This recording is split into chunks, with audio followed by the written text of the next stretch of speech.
Сәлем достар, сіздермен бірге жан-жақты арнасы каналға тіркеліп, қолдау көрсетіп кетеміз.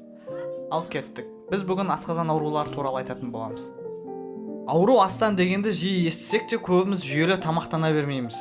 Ал ас қорыту жүйесінің аурулары түрлі сырқаттарға шалдықтыратыны анық. Осы орайда асқазан ішек ауруларының себептері қандай? Асқазан ішек жолдары жиі кездесетін ауру түрлері және де емдеу жолдары туралы айтатын боламыз. Асқазанда жиі кездесетін асқазанның созылмалы сырқаты гастрит. Одан кейін асқазан мен 12 ішектің жара ауруы. Ішекте ойық жара ауруы мен ішектің созылмалы ауруы және де ішек бактериялар деңгейінің бұзылуы жиі кездеседі. Асқазан ішек ауруларының ең басты клиникалық белгісі адамның іші мен екі қабырғасының түйісетін жері ауырады.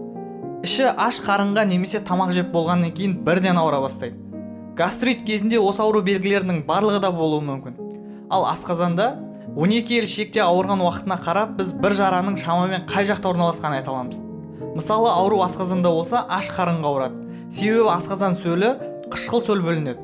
Ол асқазан бос болғанда асқазандағы жараға қолайсыздық тудырып ауыртады. Екінші клиникалық белгісі тамақ ішіп болғаннан кейін жарты сағаттан кейін немесе 10-15 минуттан кейін басылады да қайта ауыра бастайды. Ал тамақ ішіп болғаннан кейін 2-2,5 сағаттан кейін ауырса, біз ол ауру 12 ішекте деп болжам жасаймыз. Сонымен қатар науқастың тәбетінің түсуі мен іште жағымсыздықтың пайда болуы асқазан ішек жолдарының ауруларының белгілеріне жатады. Дәрілер ас қорыту жүйесін бұзуы мүмкін бе? Дәрілердің асқазанда әсері болуы мүмкін. Оның ішінде қабынуға қарсы стероидты емес дәрілер асқазан мен ішектегі жараға әкеп соқтыруы мүмкін. Бұл жаралардың ерекшелігі жаралар ауырмай белгісіз өтеді, бірақ қанау қауіптілігі жоғары болады. Дәріде болған жара көбірек және де жиі қанауы мүмкін. Әсіресе аспирин препараты. Аспирин қан тамырындағы тромботиттердің жабысуына кедергі болады. Әсерінен қан көп кетуі мүмкін. Және глюкокортикостероид деген гормоналды препарат бар. Оны аутоиммунды аурулары бар науқастар ұзақ ішеді. Немесе бронхальды астма болған кісілерге система ретінде құяды. Аллергия шыққан кісілерге салынады. Гормоналды препаратты аутоиммунды аурулары бар науқастарға таблетка түрінде ұзақ мерзімде ішеді. Осы дәрілер асқазан ішек жолдарында жараға әкеп соқтыруы мүмкін.